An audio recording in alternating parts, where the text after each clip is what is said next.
Investment-Geheimtipp Madeira, mein Fazit. Heute werde ich euch die Geheimnisse über Madeira erzählen und ob es für dich als potenzieller Immobilieninvestor vielleicht interessant wäre, hier in Madeira zu investieren.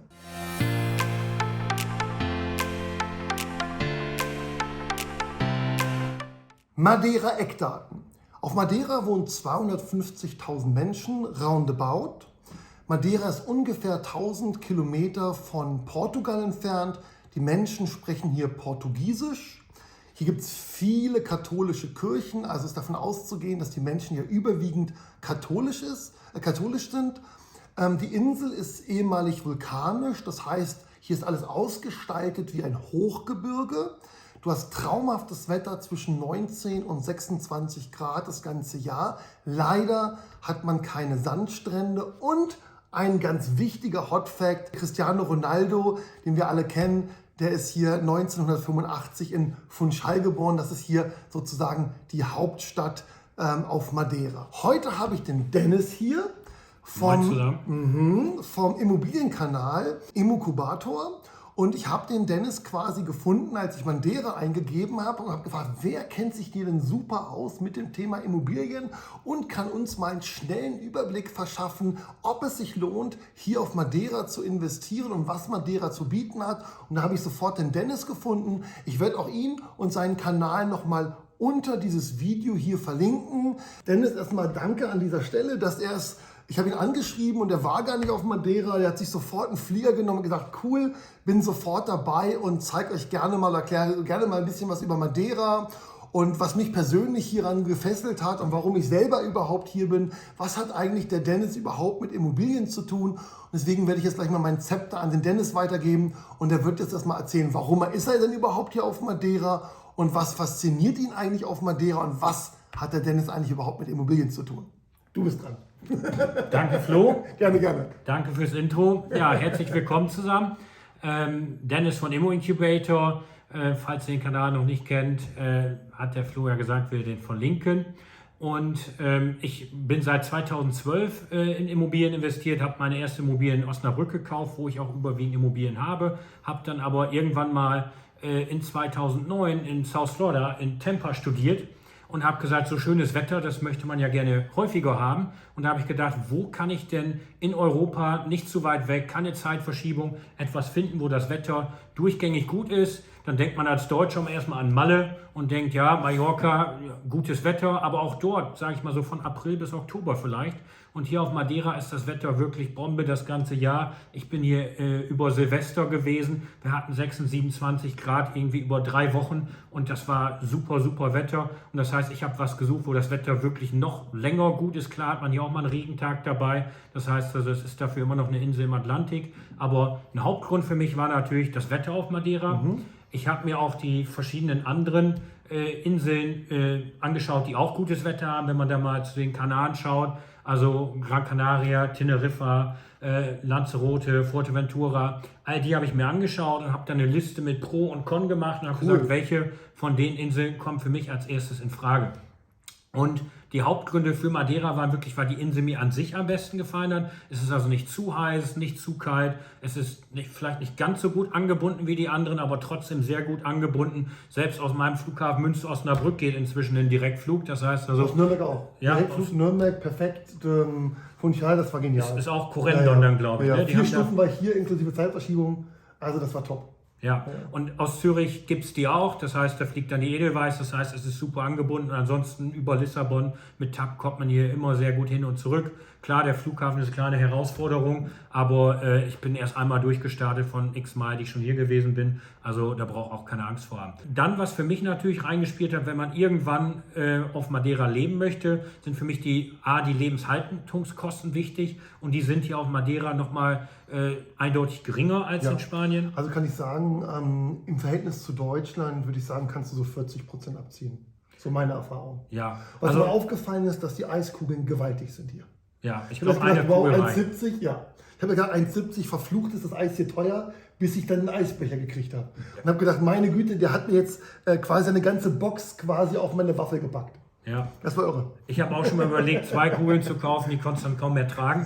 Also ich glaube, die nehmen dann einfach einen hohen Preis und geben dafür aber eine Menge mehr. Ja, absolut geil. Das Durchschnittsgehalt liegt halt nur bei 800 Euro brutto. Das heißt also, wenn man dort mit einem ausländischen Gehalt kommt, kann man sich natürlich davon etwas mehr leisten. Und als ich natürlich angefangen habe zu vergleichen mit Immobilien, wenn ich mir dann mal Mallorca als Beispiel nehme oder Gran Canaria, Teneriffa, dort sind die Immobilienpreise schon ein Stück höher als hier.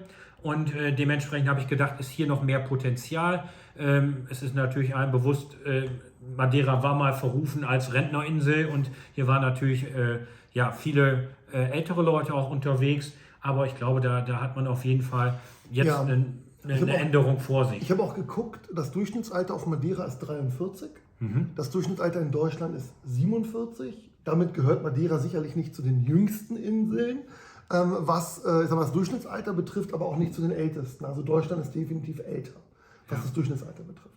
Also ja, ich glaube, das Gefühl kommt auch nicht von den Leuten, die hier wohnen, sondern eher von den Touristen, die dann da sind. Ja. Also man hört ja überall deutschsprachig. Das muss man klar sagen. Es ist mir krass aufgefallen, wie viel eigentlich Deutsche sich hier auf Madeira aufhalten. Das ist verrückt.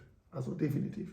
Ja, also ich glaube, man hat wirklich alle möglichen, aber man hört natürlich Deutschland mehr raus als die anderen. UK ist hier, glaube ich, groß. Stimmt. USA ist auch groß.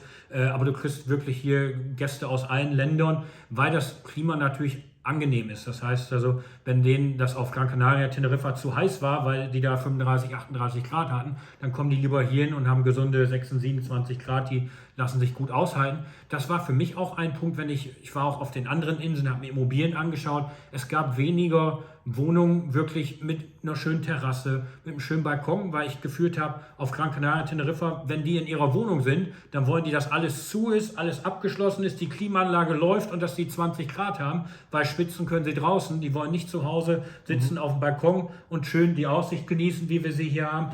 Das ist halt einfach ein Unterschied für mich gewesen. Es gibt natürlich dort auch Touristenwohnungen, die einen kleinen Balkon dran haben, aber einfach so, wenn ich dort auf Gran Canaria, Teneriffa und anderen Inseln war, habe ich das nicht gefunden, was ich hier gefunden habe. Verstehe. Und wie gesagt, der Preis der Immobilie war mit ein Grund, wo ich gesagt habe, hier ist mit Sicherheit noch Potenzial und ich glaube, das Potenzial wird sich hier in Zukunft mit den Remote Workern, mit den Leuten, die aus dem Homeoffice arbeiten können, wird sich das noch verstärken. Hast du denn auch aus Deutschland, das heißt aus der Schweiz, Erfahrung mit Immobilien schon vorher gesammelt? Oder sammelst du jetzt das erste Mal hier auf Madeira Immobilienerfahrung? Erzähl doch mal ein bisschen was zu deiner Immobilienexpertise.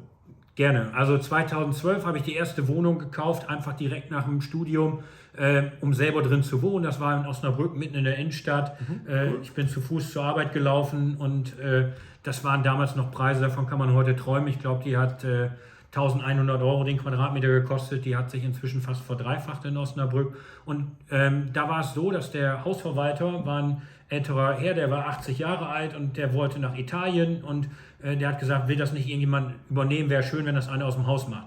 Und seit 2013 bin ich dann Hausverwalter in dem Haus geworden und habe so Stück für Stück mehr die Liebe zu Immobilien kennengelernt. Habe dann von dem älteren Herrn auch noch eine Wohnung im Haus abgekauft in 2014. Habe ein großes Ladengeschäft aufgekauft in 2017. Das ist also im Erdgeschoss 460 Quadratmeter Fläche. Du hast Gas gegeben. Da habe ich wirklich Gas gegeben. Da war ich dann aber schon in der Schweiz. Das heißt, also ich bin in Osnabrück aufgewachsen, bin aber 2016 nach Zürich gezogen. Immer für die gleiche Firma gearbeitet, in der Beratungsbude. Und ja, das ist halt eigentlich mein Hauptjob, den mache ich zu 100% und in meiner Freizeit kümmere ich mich quasi um Immobilien. Habe da auch die Familie mit eingebunden in Osnabrück, die sich dann auch darum kümmert oder mal eine Besichtigung macht oder mal eine Neuvermietung oder halt mal den Handwerker reinlässt. Im Endeffekt.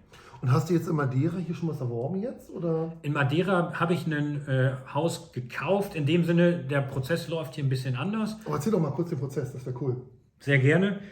Also es ist so, es kommt natürlich erstmal darauf an, der Markt ist hier ein bisschen anders. Du hast hier sehr viele Makler, das heißt, es werden kaum Häuser ohne Makler verkauft. Also wenn du online irgendwo reingehst auf Idealista und auf die Suchseiten, ich glaube 95% ist irgendwie mit einem Makler. Was ist hier die beste Suchseite für Madeira, Idealista? Also ich würde wirklich Idealista nehmen. Es gibt noch so ein paar andere, home.pt und da ist, glaube ich, nicht so viel. Im Endeffekt würde ich wirklich Idealista als das Immo-Scout von Portugal beschreiben. Da habe ich eigentlich immer alles gefunden und da das ist halt auch so, du findest ein Haus auch 5- oder 10-fach. Das heißt, wenn da 2000 Häuser in Fundschei ausgeschrieben stehen, dann sind eigentlich nur 200 oder 300 zum Verkauf. Weil quasi jeder Eigentümer 10 Makler die Sachen diese Woche ausgibt. Richtig, das heißt, die Makler, die müssen hier immer vom Eigentümer bezahlt werden. Das heißt, sie kriegen in der Regel 5% Provision. Aber ich habe manchmal das Gefühl, dass es hier ab und zu noch ein Käufermarkt ist, sodass der Verkäufer sagt, das ist ein hoher Preis, den ich haben will, und der Makler kommt da nicht und sagt, das ist der angemessene Preis, sondern sagt, ja, ich versuche das für dich zu verkaufen, und dann kriegt er erstmal einen Auftrag, aber er kriegt nie, also ganz selten einen Exklusivauftrag. Okay. Deswegen ist immer ein Haus 5 oder 10 Mal da drin, weil jeder Verkäufer sagt, wenn du mir einen Käufer bringst, dann kriegst du da eine Provision. Verstehe. Aber ich will nicht an dich gebunden sein, weil wenn da ein anderer kommt, will ich an den auch verkaufen können. Okay, gut. Mein Haus, was ich gekauft habe, ist auf Market, deswegen kann ich noch nicht so viel darüber sprechen. Aber es ist so, dass ich das gefunden habe mit einem Bekannten, den ich hier auf der Insel habe, und von dem durfte ich das quasi kaufen. Das heißt, ich habe das zweimal besichtigt, wir haben die Unterlagen alle geprüft, das ist also ähnlich wie in Deutschland, und dann ist es soweit, dass du dich halt mit dem auf einen Preis einigst, das ist auch immer noch so wie in Deutschland, und dann habe ich mich auf einen Preis geeinigt und dann macht man einen Vorkaufvertrag. Das heißt, du gehst dorthin, hast einen Vorkaufvertrag, den kann man schon mit einem Anwalt machen. Geht man dahin, macht man mit einem Anwalt oder macht man den privat selber oder mit einem Notar? Oder? Das kommt halt drauf an. Normalerweise, wenn man sich nicht auskennt, sollte man es mit einem Anwalt machen. Bei mir ist es jetzt halt so, durch meinen Bekannten haben wir einen Vertrag vom Anwalt genommen, haben den einmal auf Portugiesisch und einmal auf Englisch übersetzt und haben den dann quasi, sind den durchgegangen und haben den einfach abgeändert auf das Haus. Verstehe. Das heißt also, wir haben den Vorfall, also als wenn du Haus und Grund hättest und die haben den Anwalt geprüft, einen Vertrag, und den haben wir angepasst. Genau, verstehe. Und wie ein Mietvertrag, den man mal anpasst, weil man gesagt hat, den Anwalt sparen wir uns. Würde ich jetzt sagen, ist in dem Fall, weißt du, wenn man sich damit auskennt. Was so ungefähr kostet hier bei so einem Kaufprozess? Gibt es da auch Standardwerte? Also ich prozentual, glaube, die liegen ungefähr auch bei 1%, so wie in Deutschland. Also es ist dann eher die Notarkosten. Okay. Ja. Wenn du jetzt einen Anwalt hast, der das betreut, das geht mit Sicherheit eher nach Stundenlohn und nicht nach Wert. Das heißt also, das geht irgendwo bei 100 los für den Anwalt bis 250 bei uns. Es kommt dann immer auf den Anwalt ein bisschen drauf an. Okay, gut. Und dieser Vorkaufvertrag ist jetzt unterschrieben. Da macht man eine Anzahlung von 10%. Und dann kann man natürlich auch sagen, zahlt man dann direkt an den Verkäufer an? Richtig, in dem Fall sogar an die zwei, weil das jetzt Mann und Frau sind, die verkaufen, denen das 50-50 gehört, habe ich an jeden 10%, also 5% angezahlt, sodass insgesamt 10 sind. Wenn man da natürlich Angst hat, weil man sagt, man kennt die nicht oder die hauen mit dem Geld ab, dann kann man natürlich auch wieder einen Anwalt einschalten und dann Notarkonto dazwischen bringen. Aber wenn man damit kommt, dann kann man natürlich auch wieder Pech haben, dass dann jemand anders zuerst kommt. Verstehe. Es gibt natürlich dann auch wieder Makler, die sagen, hey, sie wollen sich das bei dir sichern und sagen, du musst auch erstmal den Makler eine Gebühr bezahlen. Ja. Und auch das passiert häufig, aber das würde ich auch nicht tun, außer du kennst den Makler wirklich gut. Aber in der Regel kann der Makler dann ja auch nur, weil der ja nicht exklusiv den Auftrag hat, das direkt beim Verkäufer absichern, sondern du sicherst dir dann nur von einem von 10 Maklern das ab, dass du die Gebühr an den Makler gezahlt hast, aber der das niemand anderem mehr anbietet. Aber wenn der andere kommt und der zahlt 10.000 mehr, dann ist deine Maklergebühr weg, wenn du Pech hast, und das Haus ist an wen anders verkauft. Macht Sinn. Gut. Wie geht es dann weiter? Du hast einen Vorverkaufsvertrag, du hast jetzt 10% zum Beispiel angezahlt, um den Vorkaufsvertrag zu sichern, sage ich jetzt mal so. Wie kommt dann der nächste Schritt? Den haben wir jetzt komplett unterschrieben. Okay. Und jetzt ist es so, jetzt kannst du natürlich direkt zum Notar gehen, wenn du das Geld hast und in Cash bezahlen willst. In meinem Fall ist es natürlich so, ich möchte gerne eine Finanzierung haben, weil mein Eigenkapital lege ich sonst gerne in Immobilien in Deutschland an. Wir sind vorher nicht bis zum Ende gekommen. Also ich habe inzwischen auch noch 8 Mehrfamilienhäuser und ein paar andere Wohnungen. Das heißt also insgesamt sind wir bei 48 Objekten, noch ein Dachgeschoss im Ausbau und halt das Objekt, was auf Madeira jetzt dazukommt. Cool. Also das ist aktuell das, was in Deutschland da ist, und deswegen habe ich bisher lieber in Deutschland investiert und habe hier verschiedene Banken angefragt und habe verschiedene Angebote bekommen. Auch als Schweizer ist es hier möglich, Finanzierung zu bekommen. Als Amerikaner habe ich schon einen Bekannten, der hier ein Haus gekauft hat. Also Ausländer können hier finanzieren. Wie sind die Konditionen? Sind die wie EU üblich oder sind die höher oder niedriger? Oder? Also die sind einen Ticken höher als Deutschland, aber das kann natürlich auch daran liegen, dass ich hier jetzt ein Neukunde bei der Bank bin, dass ich hier ein Ausländer bin und andere Konditionen bekomme.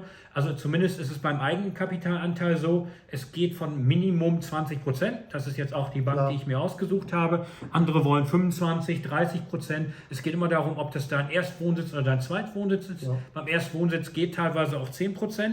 Es kommt natürlich auch auf die eigene Bonität drauf Klar, an. verstehe. Und bei mir sind es jetzt halt 20% und ich habe jetzt einen 12 Monats Euribor mit 1,6% gemacht. Stark. Den würde ich aktuell in Deutschland auch bekommen.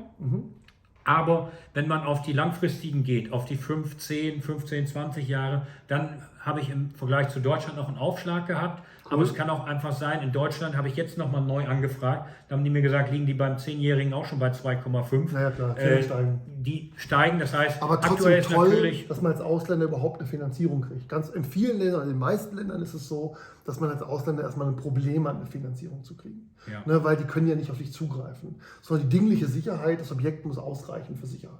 Richtig, und deswegen, da kommen wir auch wieder zum Prozess, wo er hier anders ist. Ich weiß, in Deutschland ist es so, dass manche Banken schicken halt schon vorab einen Gutachter, der dann mal dahin kommt. Manche haben so eigene Angestellte, die kommen in der Strichliste. Genau. Da habe ich auch schon mal gesagt, das bringt ja nur nichts, das ist ja nur für die Dokumentation.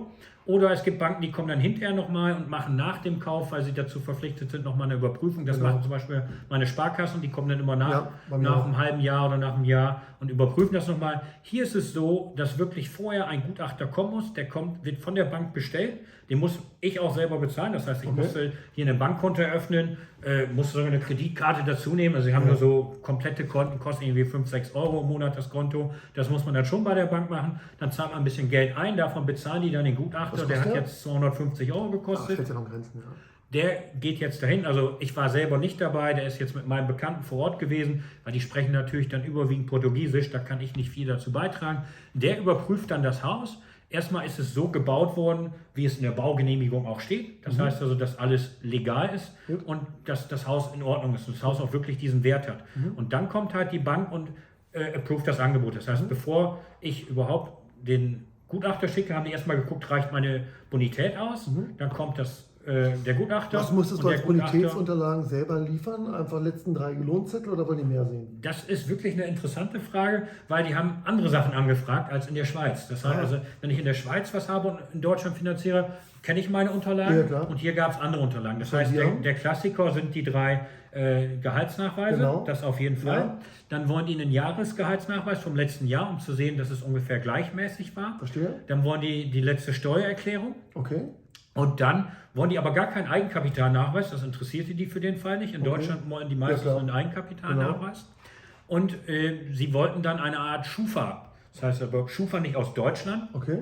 Schufa nicht aus Portugal, sondern eine Schufa aus der Schweiz. Das heißt, meine ganzen deutschen Banken haben noch nie eine Schweizer Schufa angefragt und ich wusste erst gar nicht, was das ist. Okay. Die heißt ZEK in der Schweiz und man musste sich schön eine ZEK aus der Schweiz bestellen. Und da habe ich gesagt, das geht aber nur auf Deutsch, auf Französisch und auf Italienisch. Was wollen Sie denn haben? Dann wollten sie Französisch haben, weil das verstehen sie am ehesten. Und jetzt habe ich selber was ich kaum verstehe, weil ich nicht viel Französisch spreche. Okay. Habe jetzt eine ZEK-Auskunft.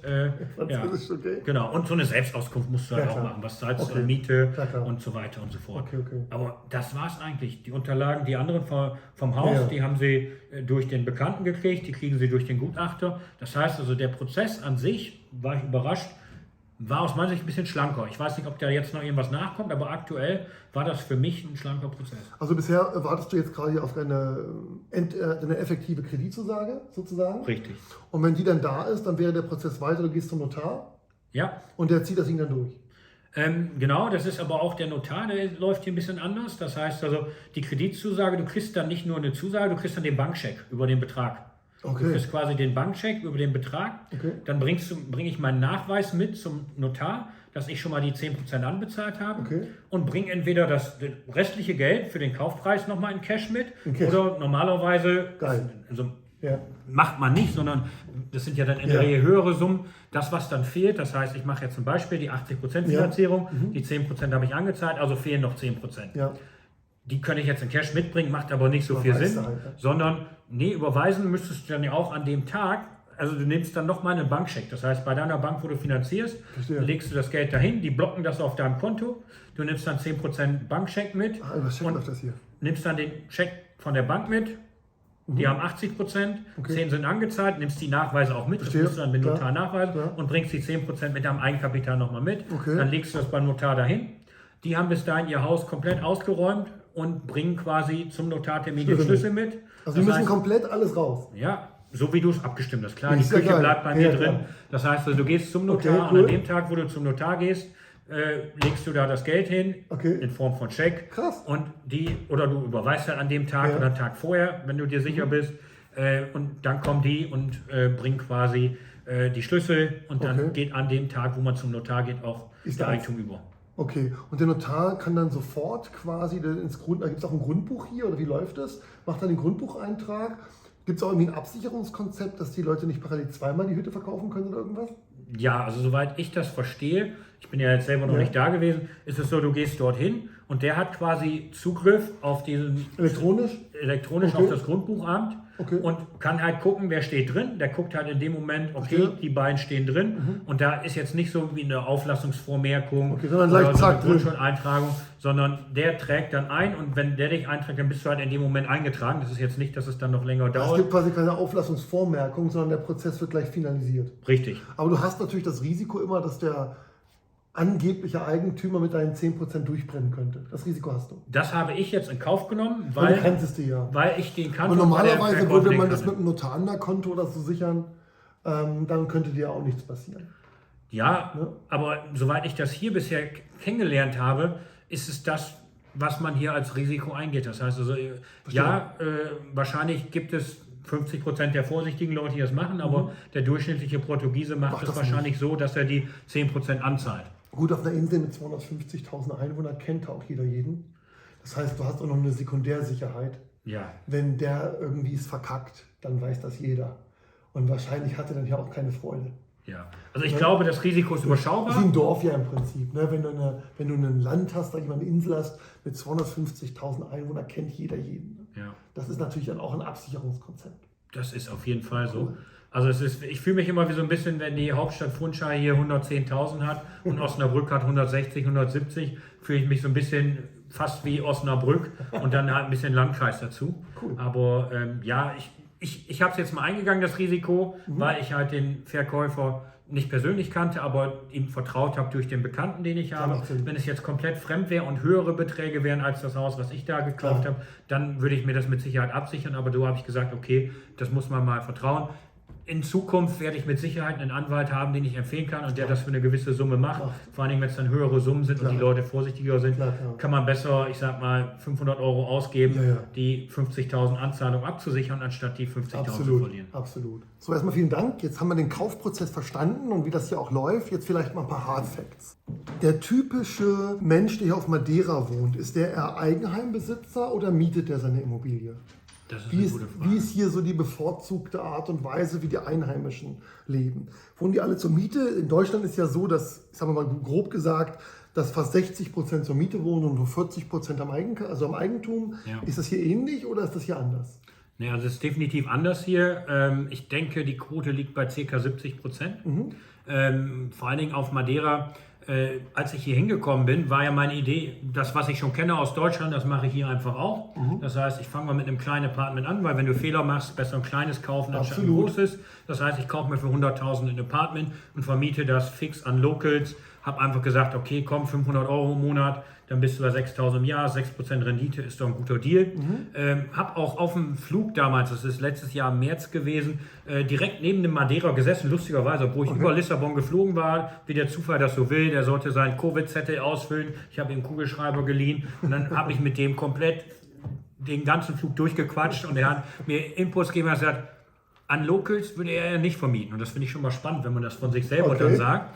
Also er sagt, ein Grund erstmal, 500 Euro wäre so die absolute höchste Grenze, was lokale Leute an Miete im Monat zahlen würden. Und da sage ich, okay, das ist ja schon mal nicht viel. Das heißt, dann fällt ja schon mal fast alles an Häusern und teuren Apartments raus. Das heißt also, alles, was über 100.000 kostet, sind die Käufer in der Regel Ausländer. Klar.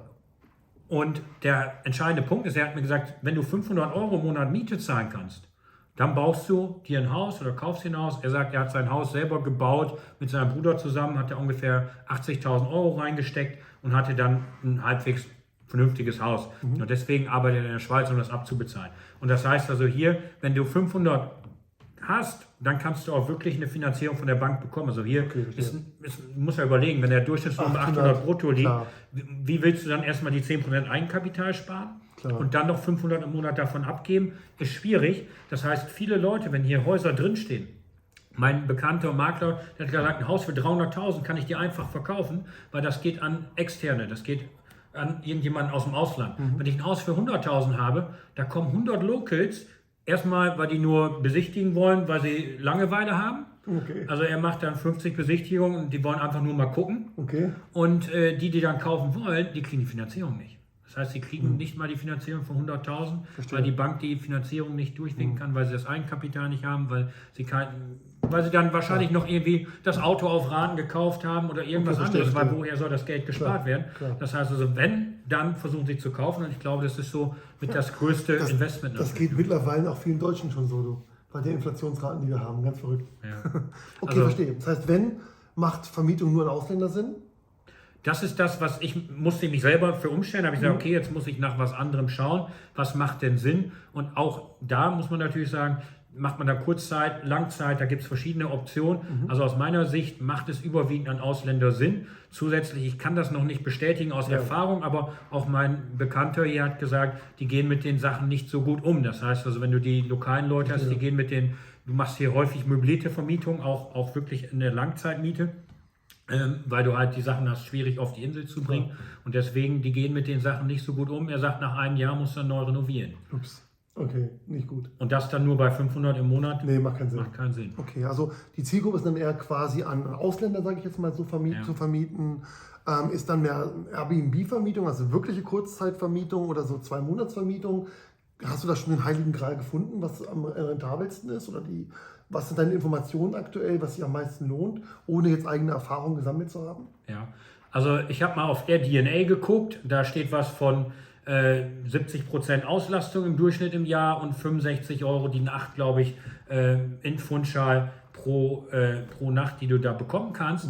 Wenn du das rechnest, ist das aus meiner Sicht sehr, sehr lukrativ. Absolut. Du musst aber halt auch aufpassen, was die lokalen Leute die anbieten. Ich habe hier schon mal was besichtigt und die haben mir von 80% Auslastung erzählt und von 120 € die Nacht. Da habe ich hinterher für 55 € auf Airbnb gefunden und die hatten irgendwie 3 Bewertungen. Das heißt also, da muss ich nicht jedem trauen, was dir angeboten wird, sondern du musst dann wirklich entweder mit jemandem sprechen, der die Erfahrung hat oder der das dann auch wirklich schon gemacht hat. Ich kann jetzt da noch nicht aus Erfahrung sprechen. Ich habe für mich selber... Aber deine Annahme ist wahrscheinlich dann 60%, irgendwie sowas, oder 50 oder erst Vorsichtsprinzip wahrscheinlich. Genau. Also 60% annehmen, lieber einen niedrigeren Preis annehmen und gucken, womit man da hinkommt. Ich denke, dass man dort auf wahrscheinlich 8 bis 9% Rendite kommen kann, wenn man günstig einkauft. Man muss natürlich schauen, dass man die Kosten dann im Überblick behält. Das heißt, also hier gibt es auch verschiedene Management-Companies, die nehmen dann halt auch 30% davon. Management-Companies ist quasi der Hausverwalter. Ja, die das ganze Airbnb managen, die den Gast managen, die Reinigung machen und Airbnb-Agenturen. Genau. Die nehmen ungefähr 30%. Okay. Und was ja dann auch schon mal reinhaut, aber trotzdem ist es natürlich für dich effizient. Aber was natürlich, wenn du mehr vorhast als nur eine Wohnung, kannst du es natürlich selber machen, dass du Leute anstellst, denen du vertraust, die sind dann besser dran, wenn die für dich arbeiten, als statt die wollen dann nur schnell durchhuschen. Klar. Also auf jeden Fall ist es, wenn einem die Insel gefällt, deswegen muss man auf jeden Fall auch mal hier selber herkommen, kann das immer auch eine gute Investition sein für einen selber, statt quasi Miete zu bezahlen. Der Klassiker, also eine Art Ferienimmobilie oder Eigenheim, aber Airbnb-Vermietung, also wir haben ja selber geguckt, als wir hergekommen sind, da gibt es schon ein gutes Angebot hier auch, muss man klar sagen. Wie gut da die Auslastungen sind, ja, das weiß ich natürlich selber auch nicht. Ich habe nur gesehen, dass man kann ja auch bei Airbnb immer so Musterwohnungen angucken, da sieht man, wie die geblockt sind. Und da habe ich schon den Eindruck gehabt, dass da 50-60% durchweg von den Wohnungen auch geblockt waren. Und ich möchte ja selber zum Beispiel jetzt auch in Dubai was kaufen. Da gucke ich mir auch mal den Towern an bei Airbnb. Da sieht man ja auch immer, was ist durchgestrichen, kannst du gar nicht mehr mieten. Und dann kannst du schon sagen, okay, also hier ist so 40% möglich, da ist 50% möglich. Also hat mir natürlich auch immer so Nährungswerte geholt. Man muss ja irgendwie sich auch mal rantasten. Und dann ist es natürlich auch immer gut, wenn man neu in so einem Land ist, dass man vielleicht wirklich erstmal mit einer kleineren Investition startet. Also jetzt 100.000 scheint hier, da kommt man mit den Locals ins Gefecht. Aber wenn man sich selber in diese Insel verliebt, das ist wahrscheinlich auch wie bei Uhren, da geht auch immer das Motto beim Investment, die Uhr muss man selber lieben und dann kann es auch ein gutes Investment sein. So ist meiner Meinung nach immer auch das beste Investment in einer fremden Insel oder einer anderen Insel, die man noch nicht so kennt, dass man sagt, man kauft erstmal das, was man selber auf jeden Fall geil findet, dann kann man gar nicht verlieren. Und wenn man dann noch ein Geschäftsmodell draus machen kann, noch besser. Und man kann es vielleicht vermieten, wenn man selber gar nicht da ist. Genau. Ja, das ist wahrscheinlich auch für dich selber so der Plan. Dass du selber drin wohnen kannst, wahrscheinlich auch. Genau. Und wenn du nicht da bist, dann versuchst du es halt maximal zu vermarkten. Richtig. Genau. Also bei mir kann es sogar so klappen, das heißt, mein Haus hat eine Einliegerwohnung, dass ich in die Einliegerwohnung gehe, Verstehe. einen großen Gemeinschaftsbereich mache, Cool. wo man dann ja auch remote arbeiten kann, wo man zusammen mal einen Grillabend machen kann, wo man zusammen noch eine Runde Billard spielt oder Tischkicker oder was weiß ich, eine kleine Bar-Ecke und so weiter und so fort. Gemeinsames Wohnzimmer mit Kinoraum und so ein bisschen Küche. Das ist ungefähr der Plan mit dem Haus dort. Und dann kann ich in die Einliegerwohnung gehen und die anderen 3 Zimmer, die das Haus noch hat, vermieten. Die haben alle Meerblick. Ich komme zu sehr aus Zürich, zu sagen immer Seeblick. Meerblick haben sie alle und das ist, glaube ich, dann schon eine coole Sache. Und da bin ich wirklich gespannt. Also ich werde verschiedene Sachen probieren. Das heißt, ich werde probieren, auch Langzeit zu vermieten. Langzeit heißt immer mehr als 1 Monat. Du kannst natürlich auch schon genug Leute haben, die sagen, ich gucke mir mal Madeira für 1, 2, 3 Monate an, ich arbeite remote von hier und die kannst du dann als Mieter haben. Man braucht ja hier ähnlich auch wie in Spanien, deswegen war ein Grund für mich Madeira, diese AL-License nennt sich das. Das heißt also für die Kurzzeitvermietung braucht man eine spezielle License und das ist gerade erst vor 2 Monaten ein neues Gesetz rausgekommen, dass im Haus, das heißt, wenn du jetzt in einem größeren Gebäudekomplex wohnst, müssen alle zustimmen, dass du so eine License bekommst. Das heißt, das ist für die Ferienwohnung an sich, die einzelnen in einem größeren Gebäude, gar nicht mehr möglich. Ja. Oder sehr, sehr schwer, weil das dann alle zustimmen, dann sagt nur einer, ich will 100.000 dafür. Das lohnt sich nicht. Das heißt aber, wenn du ein Haus für dich alleine hast, so wie das, was ich jetzt kaufe, da kannst du diese License noch beantragen. Das heißt, ich habe die Möglichkeit, sowohl Kurzzeitvermietung als auch Langzeit zu machen. Das habe ich mir damit auf jeden Fall offen gehalten. Und ich bin mir noch nicht ganz sicher. Ich werde beides ausprobieren und die Erfahrung zu sammeln. Und dann werde ich mich entscheiden, was besser läuft und das werde ich dann beibehalten. Sehr cooler Punkt. Das heißt, wir haben jetzt gelernt, dass quasi mit den Locals Geschäfte zu machen, da gibt es so eine Dach, so eine Art, ja, da ist quasi eine Ebene eingezogen worden, die liegt so bei 500 Euro, drüber ist da nicht mehr. Damit macht natürlich, wenn man selber auch mal wohnen will, für 500 Euro kriegt man, für 100.000 Euro kriegt man nicht so wirklich was Schönes. Man kriegt irgendwas, man wohnen kann, klar. Ja. Aber selber hat man natürlich auch höhere Ansprüche und dann automatisch fallen die Locals weg. Und dann geht es natürlich herauszufinden, mit der Vermietung, was ist jetzt das bestmöglichste Konzept, um im Prinzip damit Geld zu verdienen. Und deswegen auch nochmal hier an der Stelle ein Hinweis auf seinen Kanal, vielleicht unten drunter nochmal abonnieren, da wird er wahrscheinlich auch selber erzählen, was seine ersten Vermietungserfahrungen sind, wie gut das Ganze hier läuft. Deswegen auf jeden Fall den Kollegen ja auch mal abonnieren und zu schauen, wie der Dennis das so macht. Aber jetzt vielleicht nochmal eine nächste Frage. Was sind denn hier so die Quadratmeterpreise? So, sage ich mal, so für eine schöne Wohnung, wenn man das kaufen will, mit ein bisschen Balkon und mit Meerblick, wo man sagt, ja, das ist schon ganz nett. Ja. Was sind denn so die üblichen Preise, die man hier bezahlt, um mal so ein Gefühl für Madeira zu bekommen? Ja. Also das ist natürlich ein ganz wichtiger Faktor, den habe ich gerade auch vergessen, wenn ich mit den 500 Euro gesprochen habe. Wir haben jetzt überwiegend von Fundschein gesprochen. Klar. Das heißt, wenn du natürlich irgendwo draußen aufs Land, auf der Insel gehst, da kriegst du auch für 50.000 ein Haus. Ich habe jetzt gesprochen von Fundschein und alles so drumherum. Ja. Camara de Lobos auf der einen Seite, Canizo auf der anderen. Da wird es schon günstiger. Also Fundschein an sich, das ist also so wie, als wenn du in München gehst und dann die Vororte. Also das ist schon noch ein Unterschied. Und auch in Fundschein selber gibt es 3 verschiedene Kreise. Der unterste heißt Fehl und die anderen Kreise, die sich dann darum bilden. Es geht alles mehr um die Innenstadt. Und das heißt natürlich hier, wo ich jetzt gerade die Wohnung habe, da zahlst du auch schon einen Quadratmeterpreis von 5.000, 6.000. Das ist überhaupt kein Thema. Und das ist dann schon recht teuer und natürlich für die Vermietung aus meiner Sicht auch recht schwierig. Es kommt dann aber natürlich sehr auf den Zustand des Objekts drauf an. Und der Durchschnitt, wenn ich den jetzt mal über Fundschein lege, liegt der wahrscheinlich bei 2.100, glaube ich. Wenn ich mal auf Idealista kann man sich das anschauen. Okay. Das geht ab und zu rauf oder runter. Es kommt natürlich auch wieder auf den Stadtteil drauf an. Du kannst also auch für jeden Stadtteil nach einer verschiedenen Quadratmeterpreis schauen.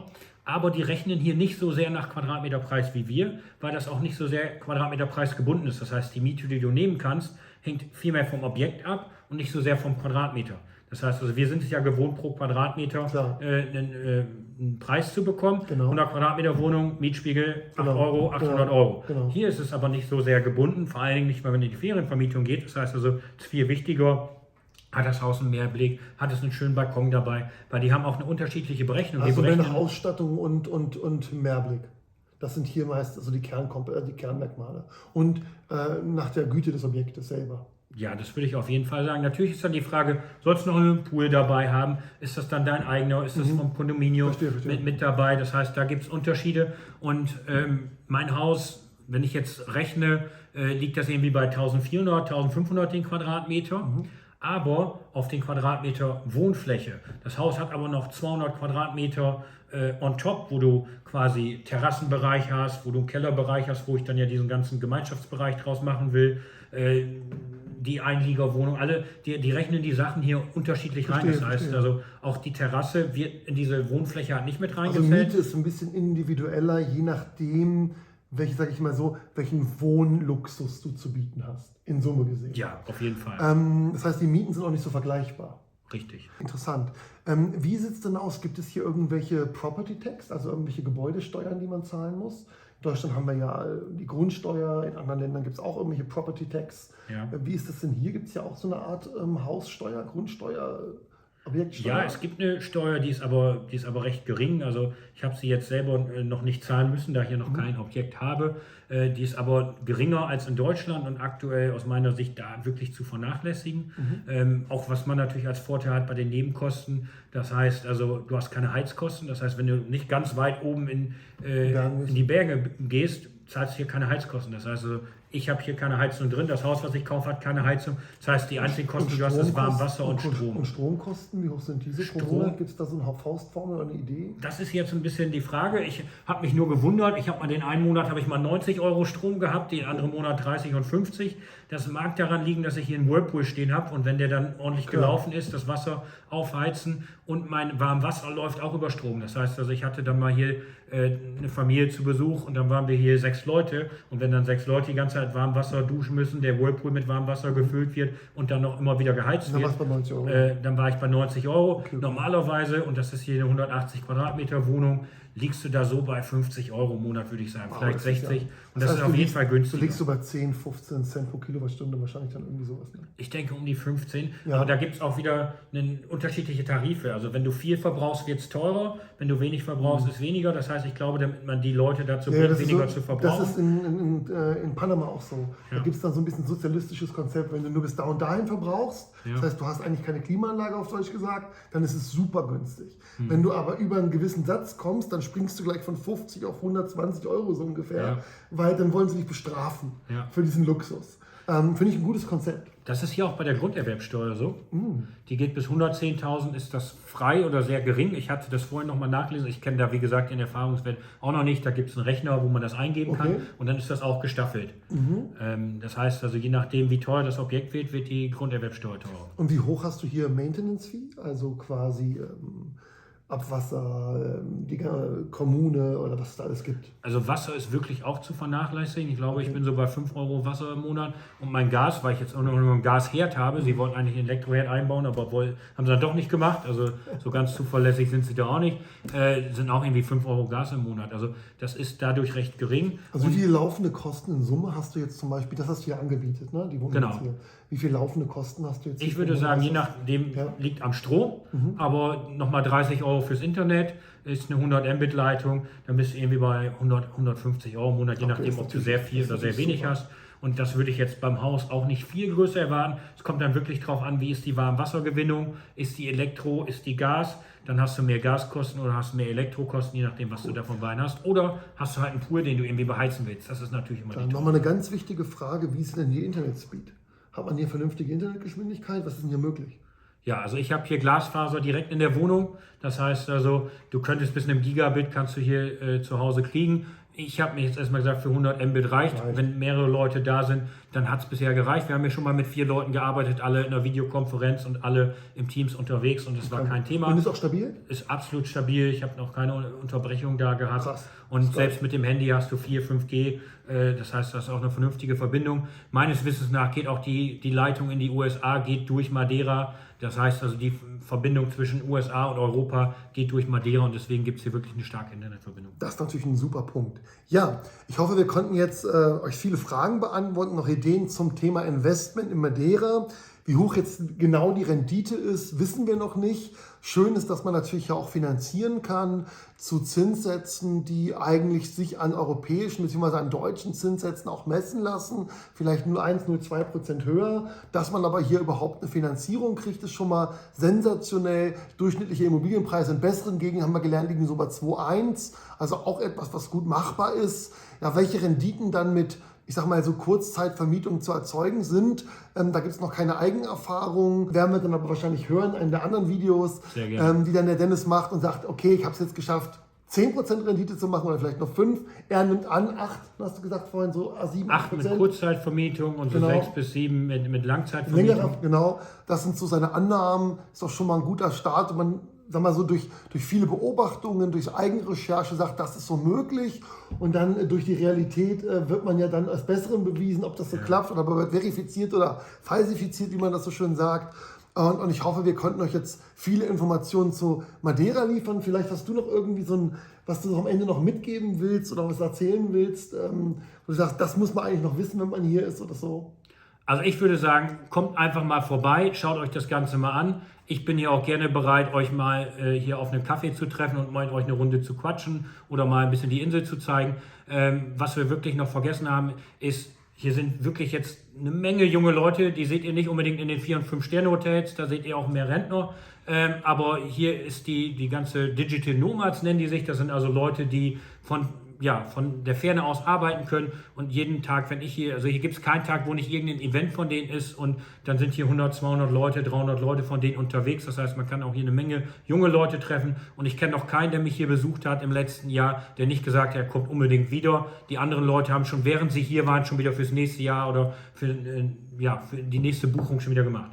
Cool, Dennis. Also auch wenn ihr Fragen habt zu Madeira, könnt ihr natürlich einfach auch unter dieses Video eure Fragen stellen. Der Dennis wird dann hoffentlich mal gucken und beobachten, wenn es so eine Frage ist, ich schicke sie ihm, dann kann er sie euch auch direkt beantworten. Und ich hoffe, euch hat das Video Spaß gemacht und nicht vergessen, den Daumen da zu lassen. Also, liebe Grüße aus Madeira, euer Flo und euer Dennis.